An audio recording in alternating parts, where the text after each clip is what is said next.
पंजाब, उत्तराखंड, गोवा के साथ साथ हम आपको उत्तर प्रदेश का भी ओपिनियन पोल दिखाएंगे। ये पोल कंडक्ट किया यशवंत देशमुख ने, हमारे साथ हैं यशवंत देशमुख चर्चा के लिए।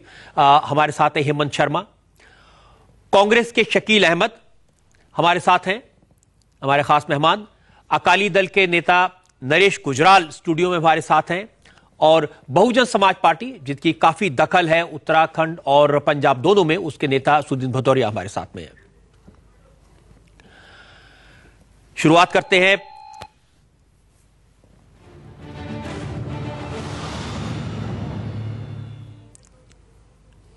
यशवंत देशमुख हमारे साथ हैं, 80 वोटर जिन्होंने ओपिनियन पोल कंडक्ट किया है। और यशवंत, उत्तराखंड में एक ही बात बार बार कह रही है बीजेपी कि हमने चीफ मिनिस्टर बदल दिया, खंडूरी जरूरी है।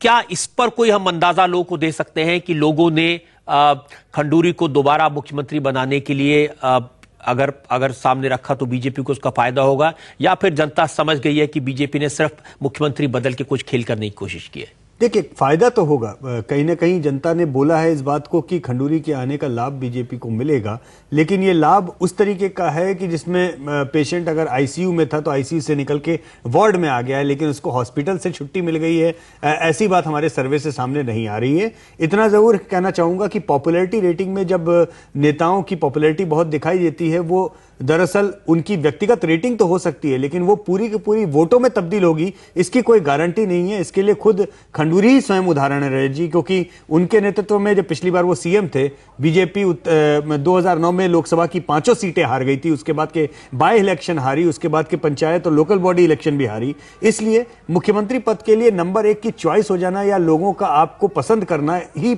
पार्टी को वोट दिलाने के लिए पर्याप्त नहीं है। अभी बीजेपी के नेता हमारे साथ में नहीं है, हम उम्मीद कर रहे हैं थोड़ी देर में प्रकाश जावड़ेकर हमारे साथ में होंगे, हम उनसे पूछेंगे क्या बीजेपी को लगता है कि उन्होंने गलती की। लेकिन कांग्रेस के शकील अहमद हमारे साथ में है, और शकील साहब, आपसे मैं जानना चाहूंगा कि एक बड़ा सवाल बीजेपी बार बार उठा रही है। आज भी हमें यह कहा, रविशंकर प्रसाद का स्टेटमेंट मैंने देखा, उन्होंने कहा कि 13 जिले हैं और 13 जिलों में 13 मुख्यमंत्री कांग्रेस के खड़े हो गए हैं, और अगर 5 एमपी मिला दिया जाए तो 18 दावेदार हैं। यशवंत, क्या इस पर हम कोई अंदाजा दे सकते हैं? बिल्कुल, और हमने ये बात जनता से पूछा भी, ये बात सीधे कि क्या हरीश रावत को मुख्यमंत्री के तौर पर पेश न करना ये कांग्रेस के लिए गलती हुई।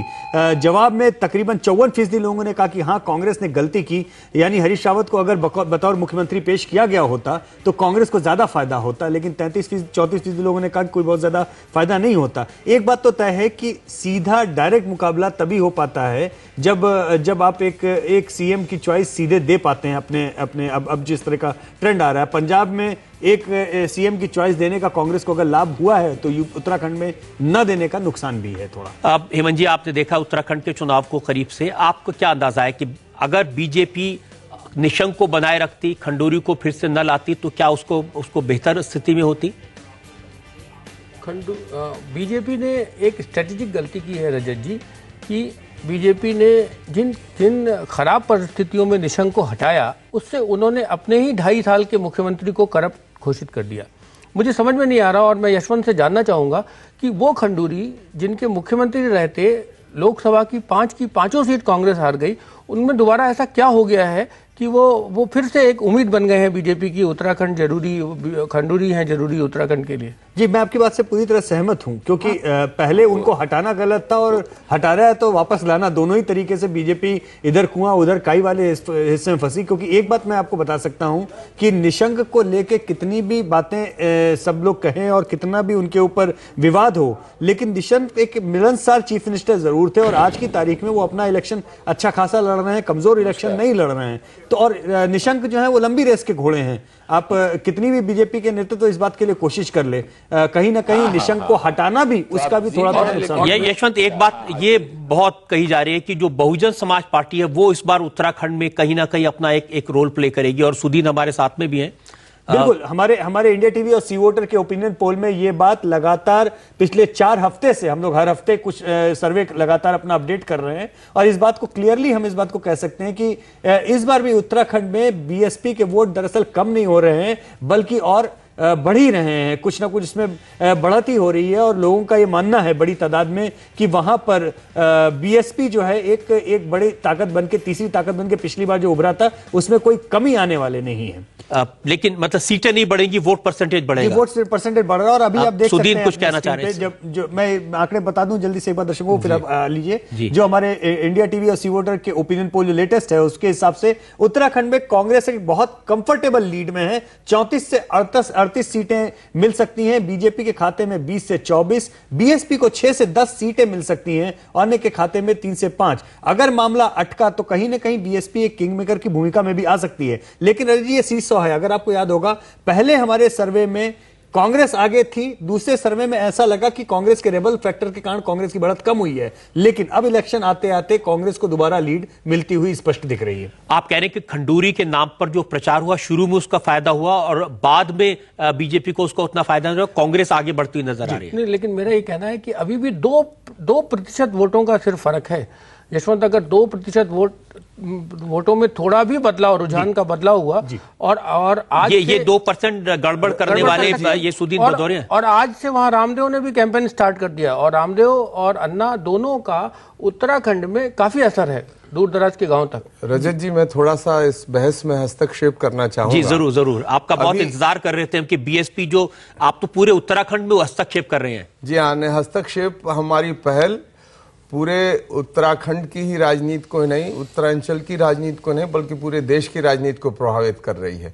मैं आपको बतला दूं, अभी मायावती जी की जो मीटिंग हुई है इस चुनाव के अंदर उत्तरांचल के अंदर, उसमें वहां पर हम लोगों को इतनी अभूतपूर्व सफलता मिली है। और जब प्रधानमंत्री गए हैं उनकी सभाएं भी बहुत असफल रही हैं, राहुल गांधी की भी सभाएं असफल रही हैं। हम उसके आधार पर यह कहना चाहते हैं और पुराने चुनाव के नतीजों के आधार पर भी कहना चाहते हैं कि पिछली बार हमारी 8 सीटें आई थी। उत्तरांचल में भी जो दलित, पिछड़ा और बहुसंख्यक समाज है, जो गरीब लोग हैं, पहाड़ पर भी रहने वाले लोग हैं, उन्होंने उत्तर प्रदेश की तर्ज पर अब वहां पर भी देखा है कि यहां पर एक ऐसी सरकार बननी चाहिए जिससे उन समाज के उन तबकों को सत्ता पहुंचे जो गरीब लोग हैं। और इसीलिए हमारा मानना है किसी का बहुमत नहीं आएगा। मैदानी इलाके में आपकी पार्टी को में हुआ, हम उस खंडित मैं मान सकता हूं मैदानी इलाकों में आपकी पार्टी को सरकार बनाने यशवंत की बात भी सुन लीजिए। मैं मान सकता हूं मैदानी इलाकों में स्विंग मिला है और अगर कांग्रेस इस एंटी इनकम्बेंट सेंटीमेंट का फायदा नहीं उठा पाती और क्लियर कट मेजॉरिटी में नहीं आ पाती तो इसके लिए कांग्रेस केवल और केवल खुद को दोष दे सकती है, क्योंकि 4% का पॉजिटिव स्विंग इस बार कांग्रेस के पक्ष में दिख रहा है। 34% लोग कांग्रेस के साथ में, बीजेपी पिछली बार से 2% वोट का नेगेटिव स्विंग है और 30% लोग बीजेपी के साथ में है। लेकिन जो बात समझने की है कि बहुमत में लोग वहां परिवर्तन चाहते हैं और अगर कांग्रेस इस सेंटीमेंट का लाभ नहीं उठा पाती तो इसके लिए केवल और केवल कांग्रेस स्वयं को ही दोष दे सकती है और किसी को नहीं। मैं इसमें इतना जरूर जोड़ूंगा कि देखिए वहां पर उत्तरांचल के अंदर जैसा मायावती जी गई तो वहां पर यह स्पष्ट हो गया कि जो खंडित वहां पर वोट होगा और किसी का बहुमत नहीं होगा, उसमें हमारा मानना है, बहन जी ने कहा कि हमारी वहां पर सरकार उत्तरांचल में भी बने। देखिए इस पूरे उत्तराखंड के खेल में 2 बड़े प्लेयर्स हैं, भारतीय जनता पार्टी और कांग्रेस, दोनों के प्रतिनिधियों का हम इंतजार कर रहे हैं। वो हमारे साथ किसी वक्त स्टूडियो में होंगे, हम उनका रिएक्शन भी इस पर लेंगे। लेकिन आपसे हम एक बार फिर से इस जो तीसरा ओपिनियन पोल है उसके नतीजे क्या हैं, उसका अंदाजा क्या है, ये आपको एक बार फिर से बताना चाहते हैं। उत्तराखंड की दरअसल पूरी तस्वीर बदल गई है पिछले कुछ हफ्तों में और चौंकाने वाले नतीजे हैं। पहले बार में जब हमारा ओपिनियन पोल आया था उसमें कांग्रेस की सरकार बनती दिख रही थी, उसके बाद में लगा कि कांग्रेस अपनी मेजॉरिटी खोने वाली है। लेकिन अब हमारे ओपिनियन पोल में इलेक्शन के ठीक पहले ये दिख रहा है कि कांग्रेस एक कंफर्टेबल लीड अब अपनी बनाती हुई दिख रही है और आप इसमें देख सकते हैं कि बीजेपी का ग्राफ भी नीचे हुआ है कहीं ना कहीं पर और बीएसपी एक फैक्टर बहुत बड़ा बन रही है। अगर कांग्रेस यहां से डाउनस्लाइड होती है तो स्वाभाविक सी बात है कि उत्तराखंड के सत्ता की कुंजी जो है वो कहीं ना कहीं बहुजन समाज पार्टी के हाथ में आ जाएगी। और 2 बड़े सवालों पर हमने चर्चा की। अगर बीजेपी ने खंडूरी को प्रोजेक्ट किया, उसका कोई फायदा उनको नहीं हुआ, और कांग्रेस ने अपने किसी नेता को प्रोजेक्ट नहीं किया, उसका कोई नुकसान कांग्रेस को होता हुआ दिखाई नहीं दे रहा है। यशवंत, आप एग्री करते हैं? जी, ऐसा कोई नुकसान की बात नहीं। मेरा यह मानना है कि अगर प्रोजेक्ट किया होता तो कांग्रेस और ज्यादा डिसाइसिव मैंडेट और डिसाइसिव विक्ट्री रजी यहां पे ले सकती थी। कांग्रेस के लिए जो अभी भी 34 के आसपास का फिगर अटक रहा है, ये 34 का फिगर आसानी से 40 पार कर सकता था अगर कांग्रेस के अंदर दो चीजें होती। एक तो उनके घर में सिर्फ फुटअव्वल नहीं होती, और दूसरा उनके यहां पे इतने सारे मुख्यमंत्री के उम्मीदवार नहीं होते, मुख्यमंत्री को लेकर क्लैरिटी होती। एक बात बहुत महत्वपूर्ण और समझनी है, मौसम जो उत्तराखंड का है जी, ये बहुत ही विचित्र है। अगर ये ठंड कड़ाके की बनी रही और टर्नआउट कम हुआ, ऐसी स्थिति में कैडर वोट वाली पार्टी के लिए संभावनाएं बढ़ जाती हैं। बीजेपी के लिए शायद वहां पर एक उम्मीद की किरण हो कि अगर ठंड बहुत कड़ाके की पड़ती रही और टर्नआउट कम हुआ तो ऊपर पहाड़ में उनका कैडर निकलेगा, उन्हें जिताने की कोशिश करेगा। लेकिन यही बात नीचे मैदान में बहुजन समाज पार्टी के ऊपर लागू होती है। मौसम खराब हुआ तो हो सकता है कि बीएसपी के वोट और सीटें आपको बढ़ी हुई दिखाई दें। कांग्रेस के नेता महासचिव शकील अहमद साहब हमारे साथ में। शकील साहब, बहुत स्वागत है आपका। आप जब हमारे साथ जुड़े उससे पहले स्टूडियो में चर्चा इस बात पर चल रही थी कि अगर कांग्रेस किसी एक व्यक्ति को अपने मुख्यमंत्री के तौर पर प्रोजेक्ट करती तो और बेहतर स्थिति हो सकती थी। जो यशवंत का पोल है उसके मुताबिक कांग्रेस उत्तराखंड में अपनी सरकार बनाएगी, इसके पूरे आसार हैं, लेकिन ये और ज्यादा पुख्ता हो सकती थी अगर किसी एक व्यक्ति को प्रोजेक्ट करते।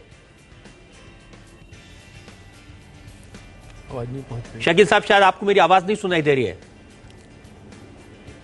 आपका सिस्टम गड़बड़ है, आवाज कट गया। हाँ, सिस्टम जरूर गड़बड़ है, तो आवाज आप तक पहुंच पा रही है। कोशिश करते हैं इसको ठीक करने की। हम थोड़ी देर में आपसे फिर से बात करेंगे।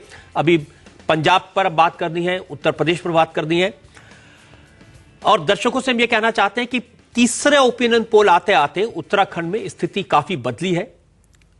पहले ओपिनियन पोल में भारतीय जनता पार्टी काफी पीछे थी, कांग्रेस आगे दिखाई दे रही थी। अगले पोल में काफी बराबर दोनों दिखाई दिए, और तीसरा पोल आते आते, जैसा यशवंत ने अभी आपको बताया, ऐसा लगता है कि कांग्रेस काफी आगे निकल गई है।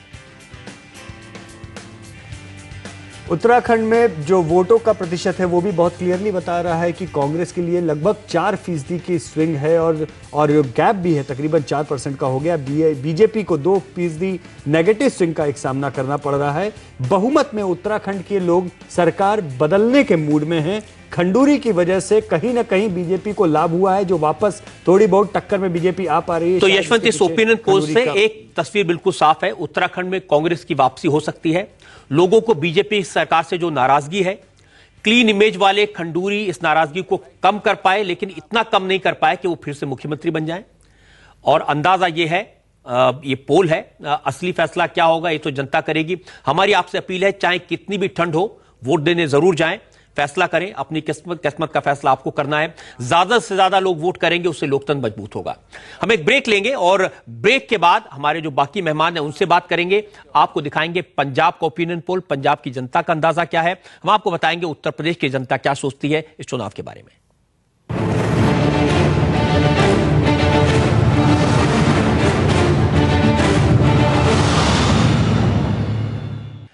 Welcome back. हम आपको दिखा रहे हैं 5 राज्यों पर ओपिनियन पोल। ब्रेक से पहले हमने आपको उत्तराखंड की तस्वीर दिखाई। हमने आपको बताया कि कांग्रेस की वापसी हो सकती है, बीजेपी पिछड़ गई है, और बहुजन समाज पार्टी दोनों का खेल खराब करने का काम कर रही है। हमारे साथ कांग्रेस के नेता शकील अहमद इस वक्त हमारे साथ में है। भारतीय जनता पार्टी के लालजी टंडन हमारे साथ में है। शकील अहमद से हमने ब्रेक से पहले बात करने की कोशिश की थी। शकील साहब, अंदाजा यह है, ओपिनियन पोल ये कहता है कि उत्तराखंड में कांग्रेस वापस आ रही है, लेकिन एक सवाल जिसकी चर्चा स्टूडियो में हो रही थी, जिसका जवाब आपसे चाहते हैं। अगर कांग्रेस किसी एक नेता को प्रोजेक्ट करती अपने मुख्यमंत्री के तौर पर, तो शायद बेहतर स्थिति में हो सकती थी। नहीं, कांग्रेस की एक परंपरा है, हम आमतौर पे मुख्यमंत्री का उम्मीदवार घोषित नहीं करते हैं, जो विधायक चुन के आते हैं वो चुनते हैं। मगर भाजपा को उसका क्या फायदा हो रहा है? यही खंडूरी साहब थे जिनके नेतृत्व में जब ये मुख्यमंत्री थे तो सभी लोकसभा की सीट भाजपा हार गई थी। जो लोकल चुनाव होते हैं वो भाजपा हार गई थी। आज भाजपा ने नारा दिया है कि खंडूरी है जरूरी, लेकिन उत्तराखंड के लोग इस एक आदमी इनकम्पिटेंट साबित हो गए, खंडूरी साहब, तो उनको हटा के एक दूसरे आरोप जिन पर लगा कि बहुत भ्रष्ट हैं, और बीजेपी ने भी उसको स्वीकार किया। तो स्वाभाविक रूप से आप इनकम्पिटेंट को हटा के भ्रष्ट, और भ्रष्ट को हटा के फिर इनकम्पिटेंट लगा देते हैं, तो इससे जनता पर कोई फर्क नहीं पड़ता है। जो आपकी सरकार थी, जो आपका परफॉर्मेंस था, वो देखा है जनता ने, और जनता अपने विवेक। शकील साहब, ये हमारी राय नहीं है, जो जनता की राय है। जो ओपिनियन पोल ये कहता है कि अगर कांग्रेस किसी एक व्यक्ति को प्रोजेक्ट करती, हरीश रावत को प्रोजेक्ट करती या किसी को, तो और बेहतर स्थिति में हो सकती थी। मजबूत है लेकिन और बेहतर हो सकती थी। नहीं, इसीलिए हमने कहा कि हम लोगों का एक जगह एक सिद्धांत तो दूसरी जगह आमतौर पे कांग्रेस में यही होता है कि हम प्रोजेक्ट नहीं करते हैं।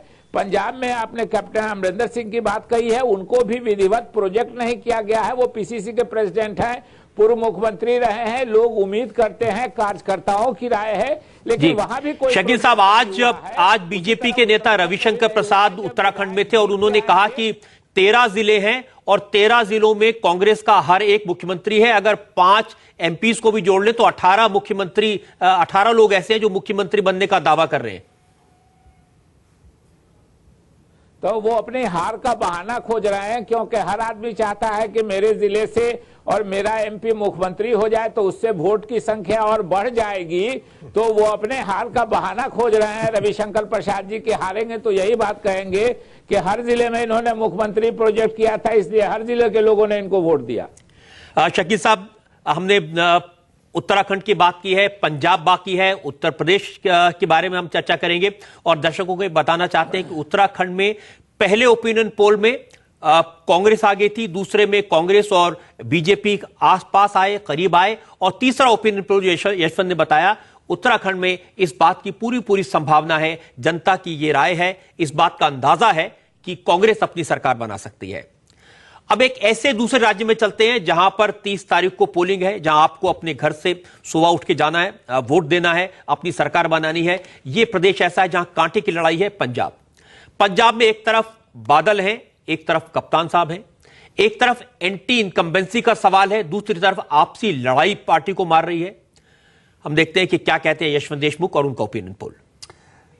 बिल्कुल सच बात कही आपने। जो कांटे की लड़ाई थी पिछले पोल में दिख रही थी, ऐसा लग रहा था, और मैंने पिछले पोल में आपको याद होगा रजत जी बोला था कि पंजाब में कांग्रेस को अगर कोई हरा सकता है तो केवल कांग्रेस हरा सकती है। पंजाब कांग्रेस तभी हार सकती है जब कांग्रेस तय कर ले कि उसको हारना है, और ऐसा लगता है कि पंजाब में कम से कम कांग्रेस ने तय कर लिया है कि उसको हारना है। मांझा में है 27 सीटें और अकाली दल बीजेपी कांग्रेस से आगे चल रहे हैं। अकाली दल बीजेपी गठबंधन को 15 सीटें मिल रही, कांग्रेस को 12 सीटें। लेकिन हम ये बता दें, यहां पे खासा नुकसान दरअसल हो रहा है अकाली दल और बीजेपी गठबंधन को। 2 रीजन्स में आप अभी पाएंगे, मांझा में भी और दोआबा में, जहां पे बीजेपी खासतौर पे बहुत ज्यादा नुकसान में आ रही है। अकाली दल को वहां नुकसान कम है, बीजेपी को ज्यादा है। लेकिन जब आप तीसरे रीजन में आएंगे तो आपको मालवा में आते आते पूरी तस्वीर एक तरह से बदलती हुई दिखेगी। और पंजाब के मालवा में कौन आगे है कौन पीछे है, इसको भी हम एक निगाह डाली लेते हैं। 40 सीटें आप देख सकते हैं यहां पर अकाली बीजेपी कंबाइन को मिलने हैं, और एक नुकसान जबरदस्त यहां पर उठाना पड़ रहा है कांग्रेस को, और यह केवल और केवल कांग्रेस की सिर्फ उठव्वल का नतीजा है। इंडिया टीवी टीम सी वोटर के ओपिनियन पोल में रहे जी पहले, दूसरे, तीसरे दो बड़े सवाल हमारे सामने हैं यशवंत की। पंजाब में जो किसान हैं उनका वोट किधर जाएगा, इन पार्टियों में आपसी जो झगड़े हैं उनका क्या असर होगा, हम इन दोनों पर आपकी बात राय पूछेंगे, ओपिनियन पोल पूछेंगे। लेकिन इस वक्त मुझे एक ब्रेक लेना है।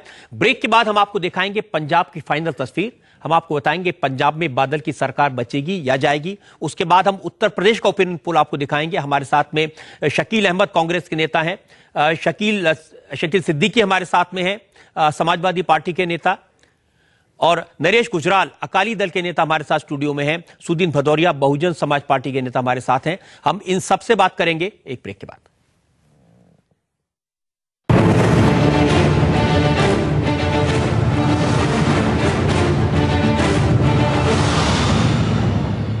Welcome back. हम ये जानने की कोशिश कर रहे हैं कि 5 राज्यों में आपका मुख्यमंत्री कौन होगा। हम आपको दिखा रहे हैं 5 राज्यों का ओपिनियन पोल। ब्रेक से पहले हमने आपको उत्तराखंड की तस्वीर दिखाई जहां कांग्रेस की वापसी होती दिखाई दे रही है, ये अंदाजा है। हमने आपको पंजाब के मालवा और मांझा की तस्वीर दिखाई। हम आपको पंजाब की पूरी तस्वीर दिखाएं उससे पहले अपने स्टूडियो में जो गेस्ट हैं उनसे आपको मैं इंट्रोड्यूस कराना चाहता हूं। नरेश गुजराल अकाली दल के नेता हमारे साथ में हैं। सुदीन भदौरिया बहुजन समाज पार्टी के नेता हमारे साथ में हैं। शकील अहमद कांग्रेस पार्टी के महासचिव हमारे साथ हैं। लखनऊ से लालजी टंडन बीजेपी के नेता हमारे साथ में हैं। और समाजवादी पार्टी के नेता शाहिद सिद्दीकी हमारे साथ में है। हम पंजाब के बाद उत्तर प्रदेश के ओपिनियन पोल की बात करेंगे। आप आगे बढ़े, यशवंत से मैं कहूं कि वो आपको पंजाब की पूरी तस्वीर दिखाएं, मालवा में क्या स्थिति है वो आपको बताएं, लेकिन एक नरेश गुजराल आपसे मैं पूछना चाहता हूं। राहुल गांधी आज पंजाब में थे और बड़े कैंपेनर हैं वो कांग्रेस पार्टी के। उन्होंने कहा कि अकाली सरकार से किसान सबसे ज्यादा नाराज हैं क्योंकि आपने किसानों के लिए कुछ नहीं किया। यहां तक कि उन्होंने उदाहरण दिया, किसानों को उनकी धान की कीमत भी पूरी तरह से नहीं दी। किसान की कीमत धान की जो है वो minimum support price centre fix करता है। हम तो बहुत दिन से कह रहे हैं कि जो स्वामीनाथन फॉर्मूला है आप उसको अडॉप्ट कीजिए ताकि किसान को ठीक कीमत मिले, और कांग्रेस ये नहीं करती है। पिछले 5 साल में आप देख लीजिए, हर साल 8% से ज्यादा कभी भी इन्होंने मिनिमम सपोर्ट प्राइस नहीं बढ़ाई, जब इन्फ्लेशन 10% है, 11% है। अच्छा, इन्होंने नहीं बढ़ाई या आपने नहीं दी, लेकिन किसान दुखी है, किसान दुखी है पंजाब में। हम कौन हो, वो तो समझ आ जाएगी इनको 3 दिन के बाद, जब हमारी 2/3 सीटें आएंगी।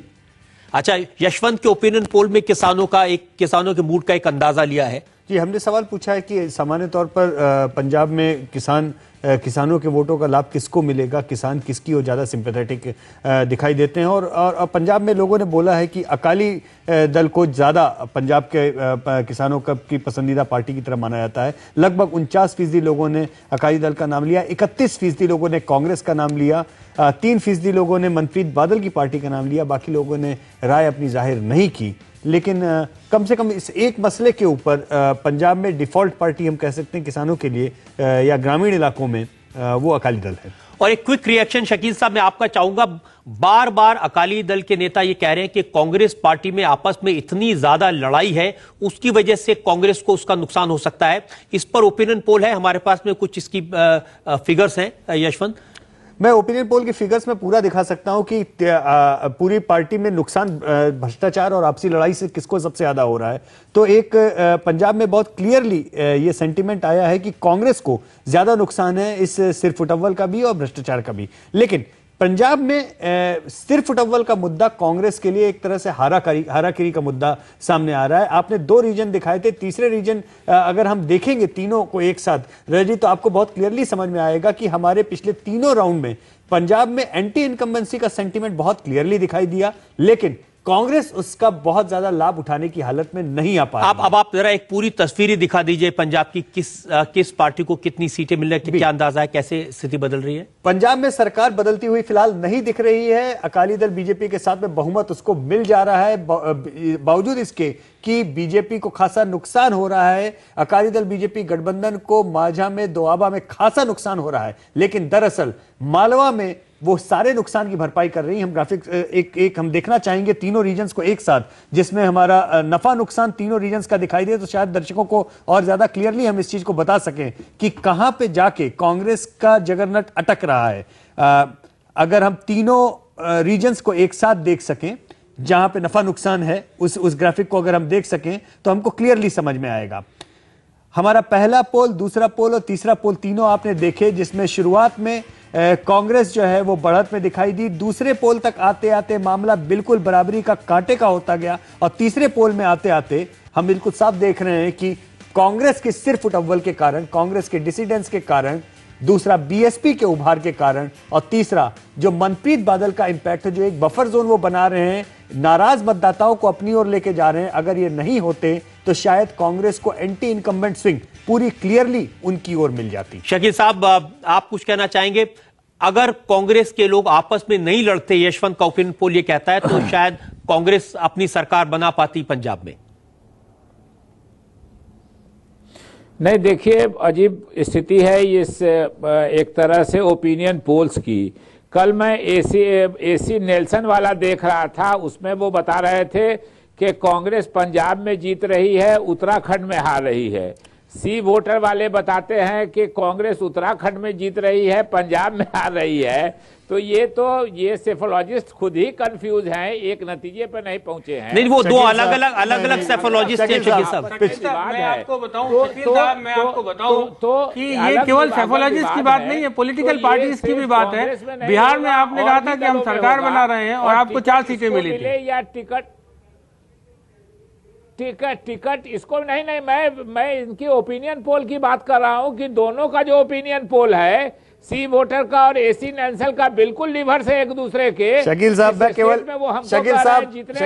केवल इतना कहना चाहूंगा, शकील साहब मैं केवल इतना कहना चाहूंगा, मैं कह रहा हूं कि उनका सर्वे पिछली बार भी कांग्रेस की सरकार बनवा रहा था, पंजाब में नहीं बन पाई आप थी। जो कह रहे हैं कि उनकी बात सुन लेते हैं। मतभेद है, वो आपस में मतभेद दूसरी पार्टियों में भी होगा, सिर्फ कांग्रेस में मतभेद है ऐसा नहीं है। और दूसरे के मतभेद एमपी के चुनाव में भी था कि इसको टिकट मिले उसको टिकट नहीं मिले, लेकिन उसमें भी याद होगा कि एमपी में सारी सीट लगभग हम लोग जीत गए, एक आध सीट सिद्धू साहब वाली छोड़ के बाकी यही कांग्रेस थी और यही बादल साहब थे, उन्हीं की सरकार थी और हम सब सीट जीत गए थे। जी शकील साहब, नरेश गुजराल इस पर शायद कुछ कहना चाहते हैं कि इसको टिकट मिले या इसको टिकट मिले, इसकी बात होना चाहिए। साहब जो कह रहे हैं कि आपस की सिर्फ फुटबॉल से केवल ओपिनियन पोल का ये वो नहीं है। अमरिंदर सिंह भी इससे बहुत परेशान है और अमरिंदर सिंह को वो बार बार कह रहे हैं, बहुत सारे नेताओं को भेजा भी गया। शकील साहब ने अभी कुछ देर पहले कहा कि पंजाब के इन कांग्रेस में एक परंपरा है कि ये अपना मुख्यमंत्री का नाम कभी नहीं पहले अनाउंस करते। के चुनाव में बहुत बुरी तरह अकाली दल और भाजपा हार गई थी। जी हाँ, इन्होंने कहा कि एक परंपरा है कांग्रेस में कि वो कभी भी अपने मुख्यमंत्री का नाम पहले नहीं अनाउंस करते। इनकी फ्रस्ट्रेशन सामने जाहिर है कि आज राहुल गांधी ने कैप्टन अमरिंदर सिंह का नाम अनाउंस कर दिया पंजाब में। क्यों किया? अगर इनके यहाँ ये परंपरा थी तो क्यों नाम इन्होंने अनाउंस किया? ये इनको नजर आ रहा है कि ये हार रहे हैं और बुरी तरह हार रहे हैं। जी, इसीलिए मैं गुजराल जी एक माफी चाहूंगा, बस इस समय ये जो ग्राफिक आपके स्क्रीन पे है, मैं दर्शकों को इसे एक बार बहुत स्पष्ट रूप से समझाना चाहूंगा।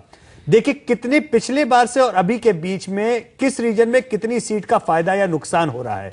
आप यहां पर देख सकते हैं कि अकाली दल और बीजेपी को दोआब में 6 सीटों का नुकसान हो रहा है, कांग्रेस को 7 सीटों का लाभ हो रहा है। माझा में दोआब में 10 सीटों का अकाली बीजेपी को नुकसान हो रहा है, कांग्रेस को दोआब के क्षेत्र में 6 सीटों का लाभ हो रहा है। लेकिन यह सारा लाभ कांग्रेस का केवल और केवल मालवा के इलाके में जाके गायब हो जा रहा है, जहां कांग्रेस को 12 सीटों का नुकसान हो रहा है और अकाली दल को 17 सीटों का मालवा में लाभ हो रहा है। मालवा का रीजन बहुत समझना इसलिए जरूरी है क्योंकि यह वही इलाका है जहां पिछली बार कांग्रेस ने स्वीप किया था। यह अकाली दल का परंपरागत गढ़ है। पिछली बार डेरा सच्चा सौदा के पूरे कंट्रोवर्सी में डेरा के सारे फॉलोअर्स ने पंजाब में अकालियों के खिलाफ वोट दिया था। इस बार उस तरीके का कोई भी उनके यहां से बयान नहीं आया है, कोई आसार दिख नहीं रहे हैं। और सबसे ज्यादा अगर रेबल कैंडिडेट्स कहीं पे खड़े, 40 से ज्यादा रेबल कैंडिडेट्स कांग्रेस के अगर कहीं खड़े हैं ज्यादातर, तो वो इसी इलाके में खड़े हैं। तो तीनों इलाकों में, 2 इलाकों में जबरदस्त नुकसान अकाली बीजेपी की है और उस पूरे नुकसान की भरपाई अकेले मालवा इलाके से हो रही है। और इसके लिए अगर कांग्रेस किसी को दोष दे सकती है तो केवल और केवल अपने रेबल्स को दोष दे सकती है और किसी को नहीं। लेकिन हमको ये भी एक कहना है कि इस रेबेल से केवल ये इनका ओपिनियन पोल ही नहीं, यशवंत का ओपिनियन पोल ही नहीं कह रहा है, अमरिंदर सिंह भी खासे परेशान है। उन्हें एक दिन कहना पड़ा कि आप इनका कत्लेआम कर दो, दूसरे दिन उन्होंने माफी मांगी, कल फिर उन्होंने कहा कि जो बागी हैं उनकी टांगे तोड़ दो। चलिए बेसिकली हमको दर्शकों को ये बार बार कहना है, ये एक ओपिनियन पोल है, अंदाजा है। और जैसा शकील अहमद ने कहा कि कुछ दूसरे ओपिनियन पोल कुछ दूसरी तस्वीर दिखाते हैं, ये एक अंदाजा है। लेकिन हमारा जो ओपिनियन पोल है इसके मुताबिक पिछले कुछ हफ्तों में पंजाब की तस्वीर लगातार बदली है, स्विंग बदला है और मालवा में कांग्रेस पीछे हुई है, अकाली दल मजबूत हुआ है। शुरू के दिनों में जो पोल किया था उससे लगता था कि कांग्रेस जीत जाएगी, लेकिन पार्टी की आपसी लड़ाई की वजह से अकाली बीजेपी गठबंधन को फायदा होता हुआ दिखाई दे रहा है। और अगर 1% वोट का स्विंग हुआ तो पंजाब में प्रकाश सिंह बादल फिर से सरकार बना सकेंगे और यह इस वक्त की बड़ी खबर है। ब्रेक के बाद हम चलेंगे उत्तर प्रदेश का ओपिनियन पोल देखने के लिए। हमारे साथ शाहिद सिद्दीकी हैं जो समाजवादी पार्टी के नेता हैं, हमारे साथ बहुजन समाज पार्टी के सुधीर भदौरिया हैं। ये वो 2 पार्टियां हैं जिनकी तकरार उत्तर प्रदेश में सबसे ज्यादा है। हमारे साथ भारतीय जनता पार्टी के लालजी टंडन हैं और कांग्रेस के शकील अहमद। ये सारे ऐसे लोग हैं जिनकी उत्तर प्रदेश के बारे में राय बहुत महत्वपूर्ण है। इनकी राय सुनेंगे और देखेंगे यूपी का ओपिनियन पोल इस ब्रेक के बाद।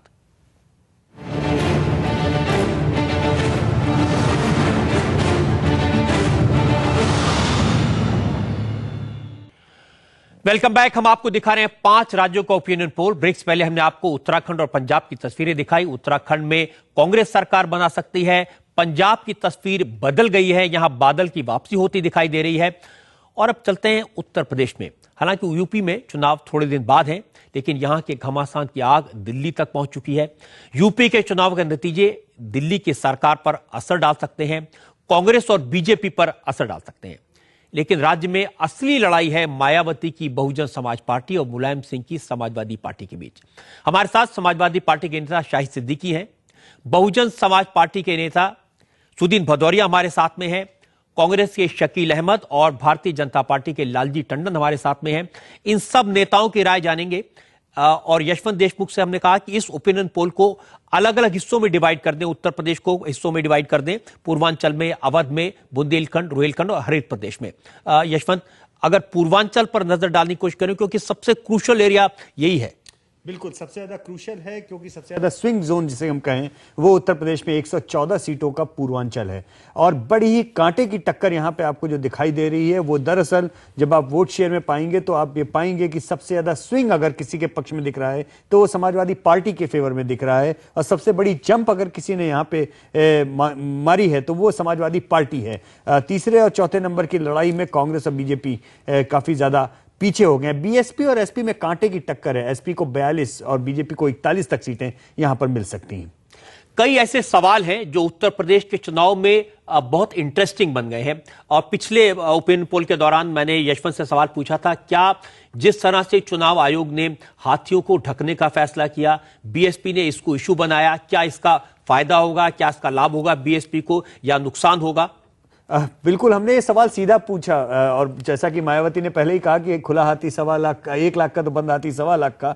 पब्लिक भी यही कह रही है उत्तर प्रदेश की कि दरअसल इससे बहुजन समाज पार्टी और मायावती को फायदा हुआ है। हाथियों के ढकने के निर्णय से दरअसल उनको एक मुफ्त का प्रचार मिल गया है। 39% लोग इस बात से सहमत नहीं है, 11% लोगों ने अपनी राय नहीं दी। लेकिन ये बात लगातार हमारे ओपिनियन पोल में हम लगातार इसको ट्रैक भी कर रहे थे कि जो हर हफ्ते नए मुद्दे आ रहे हैं। यशवंत, मुझे कैसा लगता है, ये एक ऐसा सवाल है जिस पर हमको सब लोगों की राय जाननी चाहिए। क्या वाकई में शाहिद सिद्दीकी साहब, क्या आपको लगता है कि कहीं गलती हुई चुनाव आयोग से और इस हाथी को ढकने का फायदा उनके सिंबल को ज्यादा हाईलाइट कर देगा? नहीं, ये तो चुनाव आयोग का फैसला था और वो सबके साथ बराबर के रवैये के साथ चलते हैं, तो उसमें गलती और न गलती का कोई सवाल नहीं है। जहाँ तक फायदे की बात कह रहे हैं, हो सकता है कि थोड़ी देर के लिए फायदा हुआ हो, लेकिन चुनाव दूर है, मुद्दे बढ़ते जा रहे हैं और जैसे जैसे चुनाव करीब आएगा आप देखेंगे कि ये मुद्दा बहुत पीछे चला जाएगा और पोलराइज होगा उत्तर प्रदेश में वोट समाजवादी पार्टी और बीएसपी के बीच में। और क्योंकि लोग बदलाव चाहते हैं, तो जो लोग बदलाव चाहते हैं वो कांग्रेस और भाजपा को भी छोड़कर, जो आज कह रहे हैं कि हम उनको वोट देंगे, वो समाजवादी पार्टी के साथ आएंगे, क्योंकि उन्हें नजर आएगा विकल्प समाजवादी पार्टी है, न कि भाजपा, न कि कांग्रेस। ये जो ओपिनियन है, जनता की राय है कि इसका असर पड़ा है, शायद बहुत उतावले है सुदीन भदौरिया आपकी बात का जवाब देने के लिए। जरूर दे। ऐसा है, जो हाथी को ढकने का काम किया है और जो दलित स्तंभ है उत्तर प्रदेश में ही नहीं बल्कि पूरे देश के लिए, उनके मूर्तियों को ढकने का जो काम किया है, उससे उत्तर प्रदेश की राजनीति बहुत बड़े पैमाने पर प्रभावित होने जा रही है। और ये मांग पिछले 3 वर्षों से मुलायम सिंह इन महापुरुषों का उपहास करते रहे हैं। उन्होंने बाबा साहब भीमराव अम्बेडकर, महापुरुषों की बात नहीं हो रही है, तो नहीं, तो इसी वजह से, इनके उपहास की वजह से इन्हीं लोगों ने लिख के दिया चुनाव आयोग को। इन लोगों ने चुनाव आयोग को लिख के दिया, इन्होंने मांग के आधार पर ये बात हुई। और उत्तर प्रदेश की जनता जो बाबा साहब का, मान्यवर काशीराम का, महात्मा फूले का, बहन मायावती जी का जो इन्होंने अपमान करने की कोशिश की है, उसका बहुत कड़ा जवाब देगी उत्तर प्रदेश की जनता। दरअसल सुदीन जी जो यहाँ पर पॉलिटिकल भाषण दे रहे हैं, वैसा ही प्रचार इन लोगों ने नीचे तक कर दिया है कि इस बार तो हाथी को ढका है, महापुरुषों को ढका है, चुनाव के बाद उसको गिरा देंगे। ये प्रचार जो है वो दलितों में सम्मान का दरअसल एक बात बहुत क्लियर है, इस पर्टिकुलर मूव से दरअसल बाकी वोटर्स के ऊपर क्या असर पड़ा है वो एक दीगर बात है, लेकिन मुख्य बात यह हुई है कि मायावती का जो मुख्य दलित वोट है वो और भी ज्यादा गैल्वेनाइज्ड और पोलराइज हुआ है मायावती। मुझे लगता है 2 राष्ट्रीय पार्टियों के नेता हमारे साथ में हैं, लालजी टंडन है और शकील अहमद साहब है। इनकी राय जरूर इस पर लेना चाहते हैं, क्योंकि क्या कहीं गलती हुई, क्या इसका लाभ इसको हो सकता है? टंडन साहब। मैं समझता हूं कि इन बातों का कोई महत्व नहीं रह जाएगा। जैसे जैसे चुनाव के मुद्दे सामने आते जाएंगे और उस पर बहस होगी और जनता अपनी राय बनाएगी, तो ये उत्तर प्रदेश के सामने जो समस्याएं हैं, इस सरकार के खिलाफ जो नाराजगी है, उसमें ये विषय कहीं चर्चा में भी नहीं रहेगा और ना ही इसका कोई दलित वर्ग के ऊपर असर पड़ने वाला है। जी शकील साहब, सबसे ज्यादा प्रचार अगर हाथी का किसने किया तो राहुल गांधी ने किया। वो हर बार ये कहते रहे कि हाथी पैसा खा गया, हाथी, अब चुनाव आयोग ने हाथी को ढक दिया और हाथी सिंबल है। और जिस तरह से बहुजन समाज पार्टी ने हाथी को एक दलितों का सिंबल बनाने की कोशिश की है, आपको क्या लगता है इसका कहीं असर होगा? नहीं, देखिए, ये चुनाव आयोग ने फैसला किया था। चुनाव आयोग के फैसले गलत हुआ सही हुआ, इस पर चुनाव आयोग ही राय देने के लिए कॉम्पिटेंट है। लेकिन ये बात सही है कि एकाक महीना पहले ये फैसला हुआ था और अभी भी जो पहले फेज का चुनाव है वो लगभग 15 दिन बाकी है। 8 तारीख को मेरे ख्याल से पहला फेज होने वाला है, क्योंकि जो 3 को होने वाला था वो आगे बढ़ गया, 4 को होने वाला था वो आगे बढ़ गया है। तो स्वाभाविक रूप से ये मुद्दे नहीं रह जाएंगे। मुद्दे रह जाएंगे जो भ्रष्टाचार है, जो राहुल जी ने जो बात की कि हमारा दिल्ली से जो भारत सरकार पैसे भेजती है वो हाथी खा जाता है, और हाथी के बहाने एक तरह से जो वहां बैठे हुए सरकार में लोग हैं, 4-4 पूरे देश का पैसा 2G स्पेक्ट्रम में और कॉमनवेल्थ गेम में आप खा गए, उसका भी तो जिक्र कीजिए थोड़ा बहुत। बीच में आप मत बोलिए, आपका जब नहीं, आप बोल रहे हैं, नहीं, आप जो अपनी बात पूरी कर ले तो फिर आप बीच में बोलिएगा तो मेरी आवाज आपकी आवाज से ज्यादा भारी है। वो तो मालूम है, आप लोग बहुत इस तरह की आवाज रखते हैं। बोलिएगा, मुझको अपने समय में बोलने दीजिए कि जो भ्रष्टाचार का मामला वहां उठा है और जो वहां में जो करप्शन है, जो वहां लॉ एंड ऑर्डर की समस्या है, जो विकास नहीं हुआ है, इस पर लोग ज्यादा ध्यान देंगे और उन मुद्दे पे होगा। मूर्तियों को ढकने का और हाथियों को ढकने का मामला बहुत पीछे छूट जाएगा। अब सुदीन जी बड़े साफ साफ वो कह रहे हैं जो भ्रष्टाचार है वो एक बड़ा इशू उत्तर प्रदेश के चुनाव में बनेगा और जिसका नुकसान बहुजन समाज पार्टी को हो सकता है। मैं तो चाहता हूं कि इस समय विकास पर, जैसा इन्होंने कहा, भ्रष्टाचार और अपराधीकरण एक सिक्के के 2 पहलू हैं। सबसे ज्यादा अपराधीकरण मुलायम सिंह जी के शासन में होता है, ये उत्तर प्रदेश के जनता जानती है, इसलिए पिछली बार उन्होंने इनको हराया। और जहां तक विकास का सवाल है, हमारी पार्टी की सरकार ने जितना विकास उत्तर प्रदेश के अंदर पिछले 5 वर्षों में किया है, इस समय दुनिया आर्थिक मंदी के दौर से गुजर रही है। दुनिया आर्थिक मंदी के दौर से गुजर रही है और देश की भी आर्थिक मंदी में बुरी हालत है, पर उत्तर प्रदेश में 8% GDP देकर बहन मायावती जी के नेतृत्व ने यह साबित किया है कि उत्तर प्रदेश को शाही साहब दो बातें सुदीन भदौरिया कह रहे हैं BSP की तरफ से कि एक तो उन्होंने विकास किया है और दूसरा अब मुलायम सिंह की जब सरकार बनती है तो उसमें माफिया को, बाहुबलियों को, क्रिमिनल्स को बल मिलता है। देखिए, इन किस मुंह से कह रहे हैं, इन छलनी जिसमें 100 छेद, वो इस तरह की बात करे। आज सारे अखबार भरे पड़े हैं, आज सारा देश में हाहाकार है कि आपके यहाँ NHRM घोटाले में आपने 4 लोगों का रहस्यमय, आपका भी आया है ना रहस्यमय। जरा अब मेरी बात सुन लीजिए, अब आप बात करने दीजिए, बात करने दीजिए। अब आप नाम ले लेंगे, सब हो जाएगा। आपके हर सवाल का जवाब है मेरे पास, ठीक है, इसलिए बात बोलने दिया कीजिए। आप हर एक आदमी को डिस्टर्ब करते हैं, ये तरीका नहीं है। मैं डिस्टर्ब नहीं करता हूं, आप ऐसी बात करेंगे तो अपनी बात कहने का मुझे बोलिए, आप हक रखिए अपना। जी आप बोलिए शाही साहब। देखिए, पहली बात तो ये कि आपके यहाँ 4 अफसरों का हत्या हुई है, उस हत्या को लेकर कहीं किसी प्रदेश में ऐसा नहीं हुआ और आप आरोप लगा रहे हैं हमारे ऊपर। दूसरी बात, ये विकास की बात करते हैं, GDP की बात करते हैं, GDP की बात न करें। उत्तर प्रदेश में इतना बुरा हाल है, एक पैसे का इन्वेस्टमेंट पूरे उत्तर प्रदेश में नहीं हुआ, एक कोई इंडस्ट्री नहीं आई है, एक कोई फैक्ट्री नहीं आई है। आप जमीन माफिया आप बन गए। आपने नोएडा और ग्रेटर नोएडा और गाजियाबाद में जमीनें बेचकर पैसा कमाया, गरीब किसान का जमीन छीनकर आपने 50 गुने दाम पे ज्यादा बेचा, उनसे पैसा कमाया। इतने घोटाले हैं इनके, अभी तो घोटालों का सिलसिला शुरू हुआ है, ये तो टिप ऑफ द आइसबर्ग है। यही इसी नोएडा में जिसमें हम बैठे हुए हैं इस वक्त, इसमें सैकड़ों घोटाले निकल कर आएंगे जो इनके निकल कर आएंगे। तो इसलिए इस तरह की बात ना करें। इनका यहाँ ना GDP है ना ग्रोथ, और यूपी की जनता इसको देख रही है और इसीलिए यूपी की जनता इनको नकार रही है। यूपी में लोग बदलाव चाहते हैं और बदलाव के साथ विकास चाहते हैं, क्योंकि उन्हें पता है कि जब तक मायावती की सरकार बैठी है सिवाय लूट के कुछ नहीं होगा। ये एक माफिया बन चुका है सिस्टमैटिक लूटने का। देखिए, शाहिद सिद्दीकी साहब ने जो बात कही उसका मैं उत्तर देना चाहूंगा। ये बात सही है, सभी अखबारों में आ रहा है कि ददुआ के बेटे को इन्होंने टिकट दिया, गुड्डू पंडित को इन्होंने टिकट दिया। गुड्डू पंडित जब तक आपके यहाँ था, आपने लोकसभा का चुनाव लड़ा था, आपके यहाँ जब तक दूध का खुला था वो बम फेंकने, गुड्डू पंडित आपके यहाँ था, आपने लोकसभा का टिकट दिया था उसको। ऐसे अपराधियों को आपने टिकट देके ये साबित कर दिया है कि आप उत्तर प्रदेश में पुनः वही 2004 से आधे से ज्यादा पहले का जो राज्य उत्तर प्रदेश की जनता लाएगी। मुझे लगता है कि अपराधियों को टिकट अगर उन्होंने दिया है तो उतने ही टिकट इनकी पार्टी ने भी दिया है, उसमें दोनों लोग बराबर हैं। मैं तो दूसरी बात कह रहा हूं कि उत्तर प्रदेश में भ्रष्टाचार मुद्दा ही नहीं है। शायद भ्रष्टाचार मुद्दा नहीं है इसलिए छोटे छोटे, कभी हाथी पर मामला आता है, कभी महापुरुषों पर मामला आ रहा है।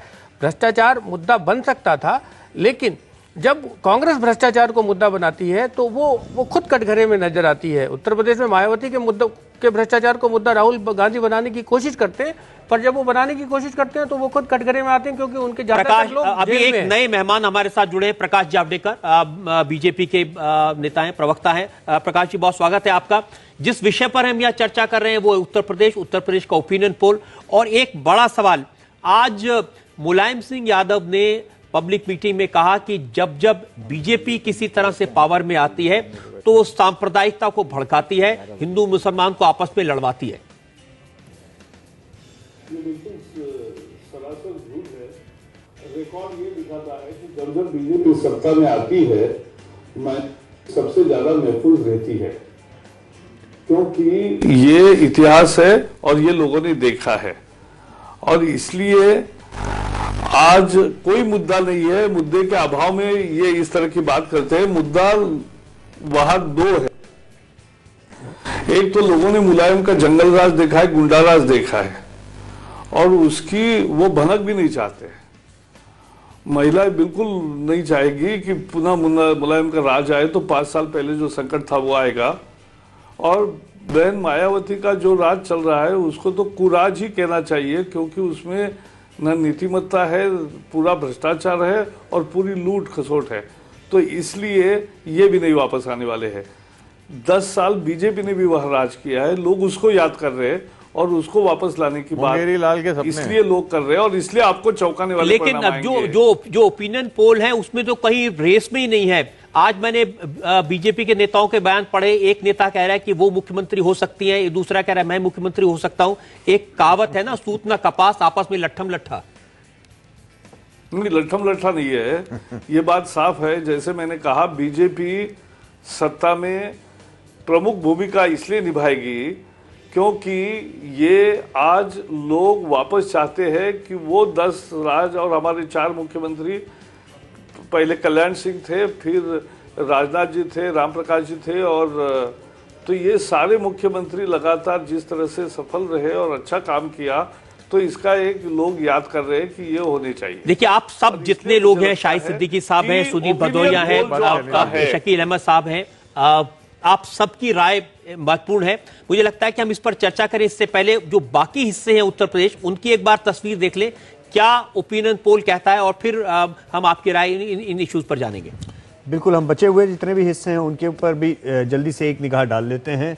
हमने अभी तक आपको पूर्वांचल की खबर दिखाई, और पूर्वांचल में लगभग कांटे की टक्कर, लेकिन सबसे ज़्यादा स्विंग और पॉजिटिव फायदा आप देख सकते हैं कि समाजवादी पार्टी को हुआ है। लेकिन रुहेलखंड में यहाँ पर बीएसपी का फिगर 16 और मुलायम सिंह का फिगर 17, एकदम कांटे की टक्कर यहां पर भी चल रही है। बीजेपी और कांग्रेस 8-8 सीटों के साथ में तीसरे पोजीशन पे टाइड हैं।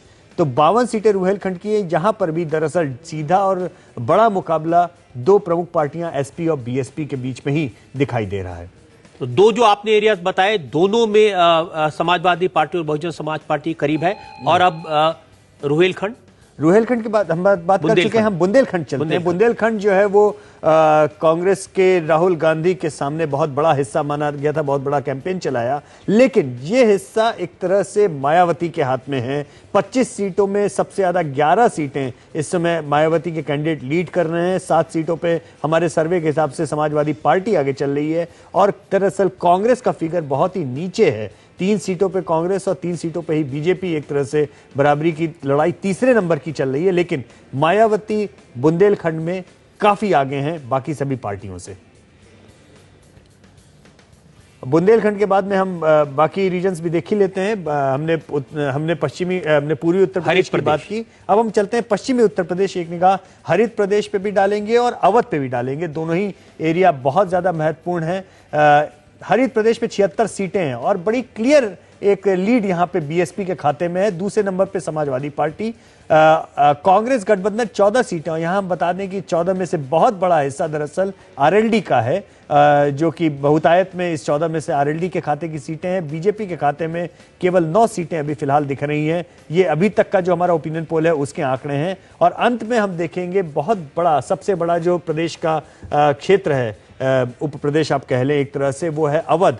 अवध में सबसे ज्यादा 136 सीटें हैं और ये वो इलाका है जहां पर फिर से एसपी बीएसपी की सीधे कांटे की टक्कर है। समाजवादी पार्टी यहां पर एक लीड बना रही है, लेकिन कांग्रेस के लिए ये वो इलाका है जहां सबसे ज्यादा सीटें आने की उम्मीद है। 20 सीटें कांग्रेस ला सकती है। अवध में ही रायबरेली, सुल्तानपुर, अमेठी, तीनों ही चीजें अवध के हिस्से में आती हैं और बेनी प्रसाद वर्मा के हिस्से भी वहीं पर आते हैं। बीजेपी के खाते में केवल 15 सीटें अवध में से आ रही हैं, यानी एक बाइपोलर कंटेस्ट लगभग हर जगह पे दिखाई दे रहा है एसपी बीएसपी के बीच में। और कहीं ना कहीं ये कंटेस्ट जो है और भी ज्यादा बाइपोलर होता दिख रहा है, क्योंकि पहले के आप जो ये बाइपोलर कॉन्टेस्ट की बात करें, आप बता रहे हैं कि समाजवादी पार्टी और बहुजन समाज पार्टी इन दोनों में, लेकिन हम जब मायावती जी के भाषण सुनते हैं उनका पूरा हमला कांग्रेस पर है।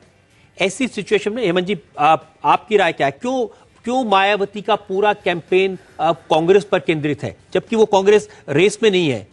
रजत जी, उत्तर प्रदेश की लड़ाई में कांग्रेस है नहीं और मायावती और बहुजन समाज पार्टी लगातार कांग्रेस पर हमले करके उसको केंद्र में लाने की कोशिश कर रही है, सिर्फ इसलिए कि ये मुकाबला 4 कॉर्नर्ड हो। और 4 कॉर्नर्ड मुकाबले में जिस पार्टी के पास कमिटेड वोट होते हैं, जिस पार्टी के पास 25% भी कमिटेड वोट हैं, वो सीटें आसानी से जीत जाएंगी। मायावती की सफलता और बहुजन समाज पार्टी की सफलता का शायद एकमात्र ये वजह है कि उत्तर प्रदेश में चौकोना मुकाबला होने जा रहा है और उस चौकोने मुकाबले में उनके पास दलित और उस जाति की बिरादरी के वोट हैं जिसके कैंडिडेट दिए गए। यही उनकी सफलता का राज है और इसी वजह से ये पार्टी नंबर 1 बनी हुई है वहां पे। शाहिद साहब, समाजवादी पार्टी के बारे में बार बार ये कहा जा रहा है कि वो अब कांग्रेस पर उस तेजी से हमला नहीं कर रही जिस तेजी से मायावती कांग्रेस पर हमला कर रही है। तो क्या कोई मिली भगत है कहीं? नहीं, मायावती तो इसलिए हमला कर रही है कि मायावती कांग्रेस को आर्टिफिशियली ऑक्सीजन दे रही हैं ताकि वो मुकाबले पर आए और हमारे वोटों को काटे। हमारी लड़ाई कांग्रेस से नहीं है, क्योंकि हम जानते हैं कि कांग्रेस चौथे नंबर पर है, इसलिए हमारी लड़ाई नंबर 1 तो बीएसपी से है, नंबर 2 हमारी लड़ाई बीजेपी से है। और आप देखेंगे, जैसा आपने पंजाब में देखा, जैसे आपने उत्तराखंड में देखा कि जैसे जैसे चुनाव की तारीख नजदीक आती है, लोग जो हैं बदलाव वाली पार्टी के साथ जाते हैं, विकल्प वाली पार्टी के साथ जाते हैं।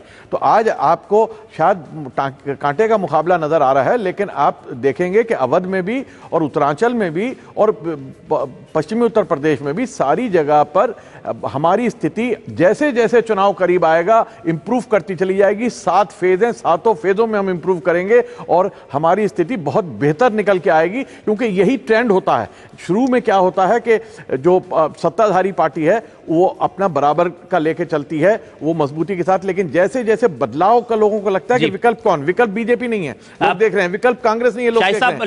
लालजी टंडन शायद कुछ रिएक्ट करना चाहते हैं आपकी बात पर। मैं क्योंकि जा रहा हूं इसलिए मैं आपसे माफी चाहूंगा, इजाजत चाहूंगा। मैं अपनी बात यहीं पे खत्म करके कि हम विकल्प के रूप में उभरेंगे बहुत शक्ति के साथ, और आप देखेंगे कि ये विकल्प लोग जो है, वोटर जो है वो विकल्प चाहता है। आप शाहिद साहब जाएं, इससे पहले एक बार लालजी टंडन का रिएक्शन सुन लीजिए, वो आपकी बात पर क्या कहना चाहते हैं। रिएक्शन मेरा भी सुन के जाते तो अच्छा रहता। अच्छा, जरूर सुनेंगे दोनों का रिएक्शन भाई, मुझे पहुंचना है। आप टंडन साहब, आप जी हाँ, आप कुछ कहना चाह रहे थे? देखिए, ये हाँ, मैं ये कहना चाह रहा हूं कि आपके इस ओपिनियन पोल के बारे में मुझे कोई थैंक यू टिप्पणी नहीं करना है, लेकिन ये 3 बार आपने किया और तीनों बार एक वेरिएशन दिखाई दिया, सब जगह तीनों जगह अब तक जवाब बता रहे हैं। चौथा होगा कि जब उत्तर प्रदेश में इलेक्शन कैंपेन अपनी पीक पर होगा तो एक दूसरी शक्ल सामने आएगी। और अंतिम जो है, जिसे एग्जिट पोल कहते थे, जो अब प्रकाशित नहीं किया जा सकता, वो एग्जिट पोल में ये जब ओपिनियन पोल में तो लोगों की राय होती है, ये राय आखिर तक बदलती रहती है। और जिस वक्त हम वोट डालने जाते हैं तो क्या करके आते हैं, वो जो है वो असली पोल है। मुझे ये बिल्कुल भी संभव नहीं लगता कि समाजवादी पार्टी और बहुजन समाज पार्टी के बारे में जितना ज्यादा लोग सोच रहे हैं वैसी स्थिति है। लालजी टंडन, बहुत सारे ऐसे सवाल हैं जिन पर हमने लोगों की राय ली। सिर्फ ये नहीं कि वो किसको वोट देंगे। जैसे एक बड़ा सवाल है उमा भारती का। भारतीय जनता पार्टी ने उमा भारती को प्रोजेक्ट किया, वो मैदान में उतरी, उनको मध्य प्रदेश से लाकर चुनाव लड़ाया जा रहा है। कुछ लोग उन्हें आउटसाइडर कह रहे हैं, कुछ लोग उन्हें मुख्यमंत्री पद का उम्मीदवार कह रहे हैं। और हमने जनता से पूछा कि क्या उनके इस मैदान में उतरने से कोई असर पड़ेगा। बड़ा इंटरेस्टिंग सवाल है। हमने सवाल भी पूछा और यह भी जानने की कोशिश की बीजेपी में मुख्यमंत्री पद के उम्मीदवारों की रेटिंग क्या है। केवल बीजेपी के पास में जो मुख्यमंत्री पद के उम्मीदवार हैं वो कहां पे हैं और उनकी पहली पसंद में कौन कहां खड़ा है। आप देख सकते हैं आपकी स्क्रीन पे जो है, उमा भारती ऑलरेडी 32% लोग जो बीजेपी के सपोर्टर्स हैं, जो बीजेपी का मुख्यमंत्री देना चाहते हैं, उनके लिए पसंद है। 22% पे राजनाथ सिंह है, 6% पे कलराज मिश्र, लालजी टंडन 7% पे, और बाकी 33% लोगों ने अन्य या पता नहीं बोला। तो कहीं ना कहीं मुझे ऐसा लगता है कि अगर उमा भारती का कैंडिडेचर देना था तो उसके लिए बीजेपी ने काफी देर कर दी। एक बहुत बड़ा रजत जी, दरअसल एक जिसे कहें गलत फहमी भी शायद बीजेपी के अंदर स्ट्रेटेजिस्ट को रही कि उमा भारती को लोध नेता की तरफ पेश किया गया, जबकि उत्तर प्रदेश में दरअसल उमा भारती के लिए सॉफ्ट कॉर्नर अगर कहीं पर है तो वो अपर कास्ट जो मतदाता हैं उनके बीच में है। यशवंत, जैसे मैं बार बार कह रहा हूं कि उत्तर प्रदेश में जो बड़ी लड़ाई है वो बीएसपी और समाजवादी पार्टी के बीच में, जो आपका ओपिनियन पोल भी कह रहा है। हम दर्शकों को बताएं कि पूरी तस्वीर क्या है। उत्तर प्रदेश के अलग अलग इलाकों की तस्वीर हमने आपको दिखाई है, लेकिन पूरी तस्वीर क्या सामने आएगी ये आपको दिखाएंगे। और सुधींद्र रिएक्ट करना चाहते हैं जो कुछ आपने कहा उसके ऊपर, इनकी राय सुनेंगे। लालजी टंडन से बात करेंगे, लेकिन एक ब्रेक के बाद।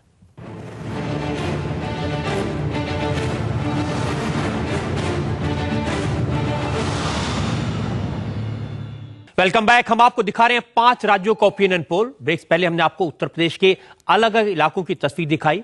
हम आपको उत्तर प्रदेश की पूरी तस्वीर दिखाएं। इससे पहले मैं आपको बता दूं, हमारे साथ कुछ मेहमान हैं स्टूडियो में, ऐसे मेहमान जिनकी राय उत्तर प्रदेश के चुनाव में काफी महत्वपूर्ण है। बहुजन समाज पार्टी के सुदीन भदौरिया हमारे साथ में हैं।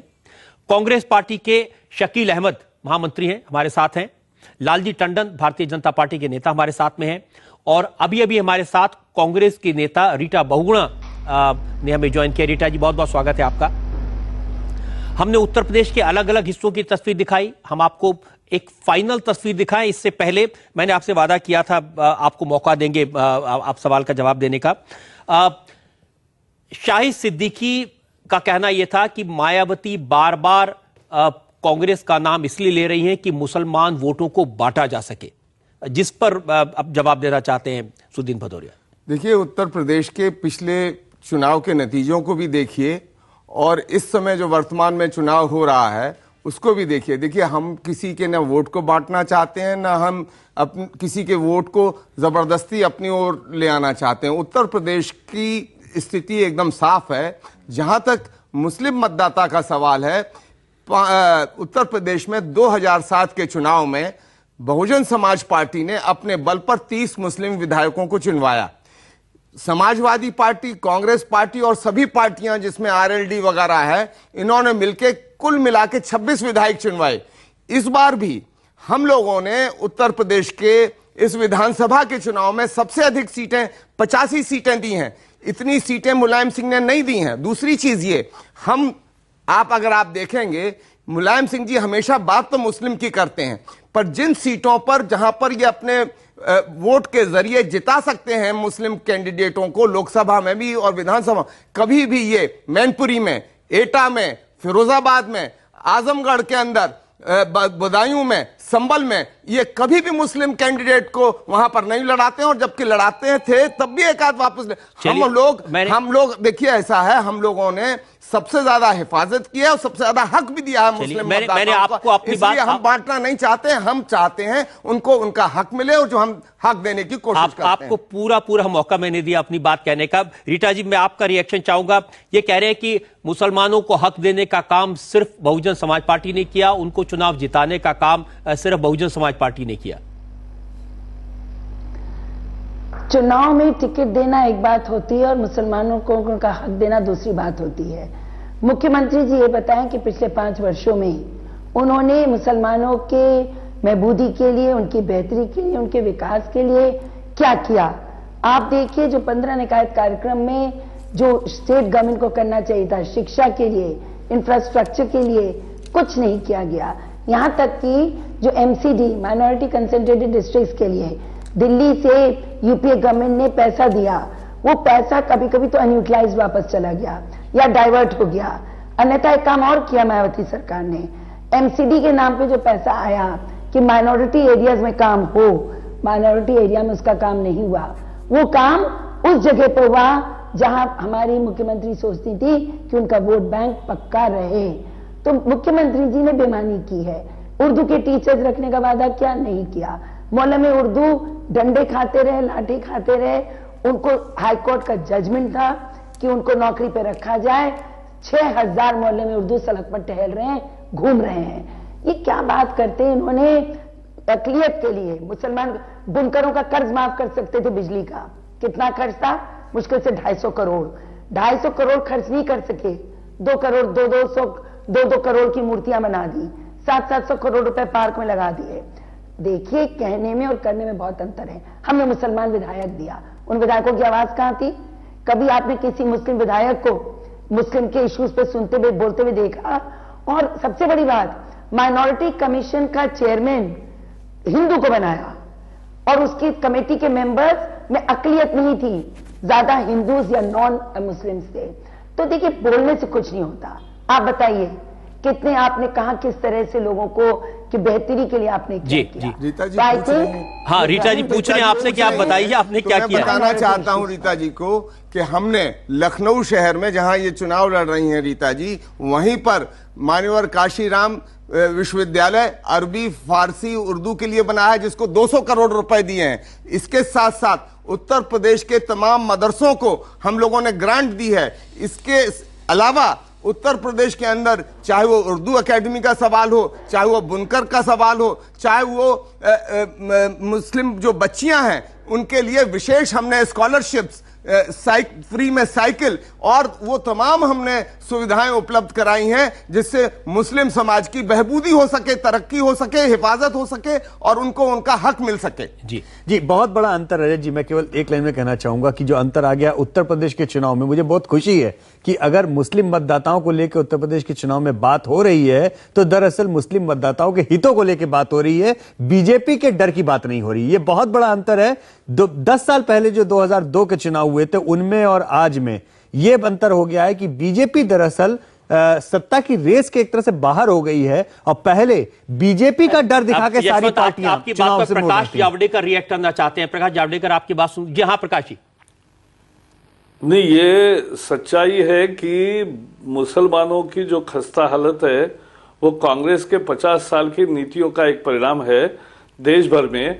और उत्तर प्रदेश में मुलायम की पार्टी और मायावती की पार्टी ने दोनों ने खूब जमकर उपयोग किया मुसलमानों का, लेकिन उनको कुछ नहीं दिया, झुंझुने दिखाए और इसलिए ये सब बोल रहे हैं। लेकिन आज हालात जो है वो दक्षिण भारत में मुसलमानों की हालत हिंदुओं की शिक्षा में एक समान है लगभग सभी राज्यों में, और जो उत्तर प्रदेश की हालत है वो माली हालत खस्ता इसलिए है कि ये बिल्कुल ही केवल वोट बैंक की राजनीति करते हैं। प्रकाश जी, आप बड़ी सुविधा से ये बात कह सकते हैं क्योंकि मुस्लिम वोटों के लिए आपको तो कुछ जरूरत नहीं, आप कुछ भी कर लें वो वोट तो आपको शायद नहीं मिलने वाले हैं।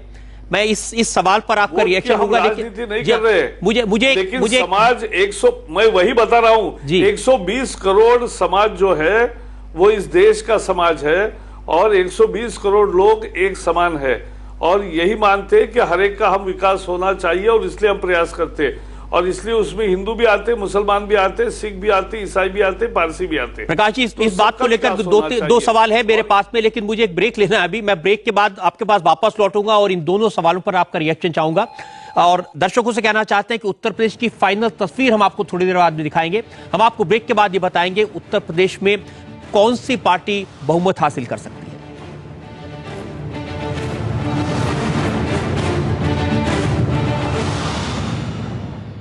Welcome back.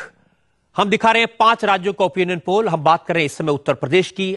एक बड़ा सवाल लोगों के सामने है, उत्तर प्रदेश में इस बार किसकी सरकार बनेगी, बीएसपी की या समाजवादी पार्टी की। बड़ा सवाल यह भी है, क्या कांग्रेस उत्तर प्रदेश में बीजेपी से ज्यादा सीटें हासिल करेगी। बड़ा सवाल यह भी कि अगर बीएसपी या समाजवादी पार्टी के पास में इनफ सीटें नहीं आई तो वो किसकी मदद लेगी, बीजेपी की मदद बीएसपी को मिलेगी या फिर कांग्रेस की मदद समाजवादी पार्टी को मिलेगी। ये सारे सवाल हैं। इनके जवाब देने के लिए हमारे साथ कांग्रेस पार्टी के नेता रीटा बहुगुणा हैं, भारतीय जनता पार्टी के प्रकाश जावड़ेकर हैं और बहुजन समाज पार्टी के सुदीन भदौरिया हमारे साथ स्टूडियो में हैं। हेमंत शर्मा एक्सपर्ट हैं, उत्तर प्रदेश को नस नस को जानते हैं, और यशवंत देशमुख सी वोटर के प्रमुख जिन्होंने ये सर्वे किया है, हमारे साथ में है। और यशवंत, अब आपकी बारी है। उत्तर प्रदेश की एक फाइनल तस्वीर हम लोगों को दिखाएं। जी, उत्तर प्रदेश में बीएसपी, जैसा हमारे पिछले तीनों सर्वे में हमको दिख रहा था, जबरदस्त नुकसान हुआ है वोटों का, लेकिन सीटों का, लेकिन तब भी नंबर 1 की पार्टी अभी भी बीएसपी बन के दिखाई दे रही है। 139 से 147 सीटें बीएसपी के खाते में फिलहाल आज की तारीख में जाती हुई दिख रही हैं। समाजवादी पार्टी दूसरे नंबर पे बहुत क्लोजली चल रही है, 134 से 142, बीजेपी के खाते में 44 से 52, कांग्रेस के खाते में, कांग्रेस प्लस यानी कांग्रेस और आरएलडी के गठबंधन के खाते में 52 से 60 सीटें जाती हुई दिख रही, अन्य के खाते में 14 से 22। यानी कांग्रेस को वोट के लिहाज से सबसे ज्यादा लाभ अगर उत्तर प्रदेश में किसी को हो रहा है तो वो कांग्रेस और समाजवादी पार्टी को हो रहा है। लेकिन अभी भी वोटों के लिहाज से बीएसपी सबसे बड़ी पार्टी है, सीटों के लिहाज से बीएसपी सिंगल लार्जेस्ट पार्टी आज की तारीख में उत्तर प्रदेश में बनी हुई है। तो बड़ा सवाल यह है कि इतने कांग्रेस को वोटों का परसेंटेज ज्यादा मिल रहा है लेकिन उसकी सीटें उतनी बढ़ती हुई दिखाई नहीं दे रही। अब रीटा जी, ये तो सही है कि बहुत मेहनत की है कांग्रेस के लोगों ने, ये बात सही है कि राहुल गांधी ने बहुत कैंपेन किया है, आप भी बहुत मेहनत कर रही हैं, लेकिन वोट बढ़ रहे हैं, 7% वोट ज्यादा मिलेंगे, लेकिन सीटें उस हिसाब से बढ़ती नजर नहीं आ रही।